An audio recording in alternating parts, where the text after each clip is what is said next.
Hello friends, it's Kristie Marcotte. Every year I make Veterans Day cards to give to the residents at a local retirement home. They usually request around 50 cards. I do have a local craft friend that helps me out, so I needed to make 25 cards.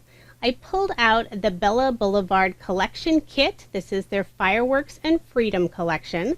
I picked this up last year and I still have some left over since I also purchased some extra 12x12 papers. I'll be using several of the sentiments from the Altenew Land of the Free stamp set. I mainly purchased this for the Happy Veterans Day stamp, but this will be perfect for Memorial Day cards and also 4th of July cards. Since I need 25 cards, I'm going to make them fairly simple, but I will be using some stitch dies and some pretty cardstock just to add that little extra touch. I used this fun postage stamp die from Queen & Company's Foundation die set number 7. For the background, I'm using some white shimmer paper, and I also used Studio Katia's rectangular dot cover-up die. It adds this fun striped detail with little pierced dots. I thought that went perfectly with the stars, and then I have the stripes with the background. I'm going to adhere this panel onto some dark blue cardstock. My cardstock layer is an additional 1/4 of an inch. I wanted to have some extra contrast since most of the background is just white. Put my card front onto a card base. And then for adhering this die cut piece, I am going to use some art glitter glue. Whenever I have a stitched die cut, I find it helps to use liquid adhesive just to make sure all of the edges are going to stay in place. And I've already stamped out the sentiment. I have that Happy Veterans Day, and I put it on some red cardstock. The cardstock is textured, but I stamped on the opposite side, the smooth side, just to make sure I got a nice solid impression. I'm going to pop this up using some foam tape. Then I'll adhere that to the card.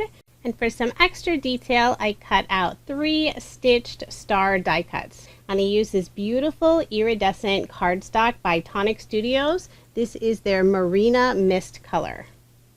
The stars are dies from Queen & Company's Foundation die set number 2. I love them. I use them all the time. I am going to add some foam dimension to the back. For the 2 stars, I'm using some thin foam squares. And for that last star, it's going to go over this sentiment banner. So I did use a little thicker dimension just to keep everything nice and level. Then I'll also add just that scrap of cardstock to the inside of the card for a little extra detail. I've already stamped the sentiment on the inside of the card. It's from the same Altenew set. It's Today We Honor Our Heroes. So there are 25 cards all finished and ready to go. But I also wanted to show how I prepare my cards for donation. I have a custom stamp that I do on the back. This is Random Act of Kindness to Brighten Your Day. For all cards I donate, I do include an envelope. For the cards for the retirement home, these are Happy Mail. So I do fill out the envelope and I'll also add a message to the inside. So I'm going to use some more of the stamps from that set. I have You Are My Hero. I'm also going to add 3 of the stars around the sentiment. And this also helps the coordinator at the retirement home know that these are Veterans Day cards instead of Halloween cards or just general cards. For cards I give to some small local charities, I do leave the inside blank. For all of the retirement home cards, I will add a message. For the Veterans Day cards, I'm going to address this Dear Hero. And I will admit writing is not my gift, but I will still add a few uplifting sentiments so they know they're loved and appreciated. For this card, I'm writing, Thank you for your service to our country.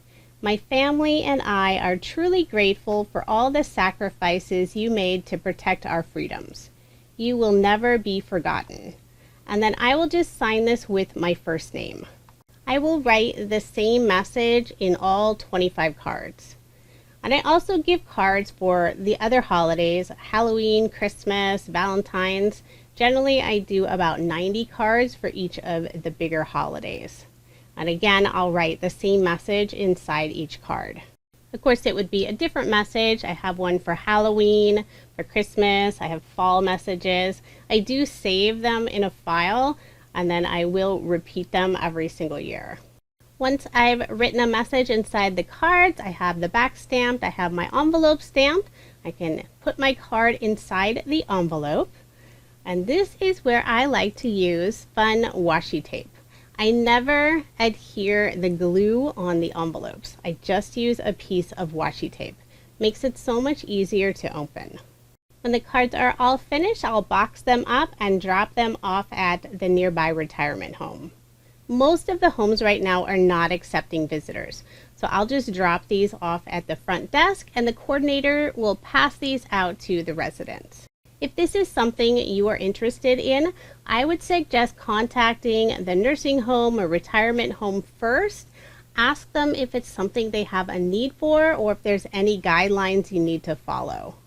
I've heard that many homes are not accepting cards right now. That could change in the coming months, but you never know. It's always good to ask first. And the retirement home where I bring cards, they don't have a need for blank cards for the residents to send out, so I only bring cards with the message inside so everyone receives some happy mail. If you are interested in any of the products I used in this video, I will add links in the description box below. Thank you so much for watching, and I hope you have a wonderful day.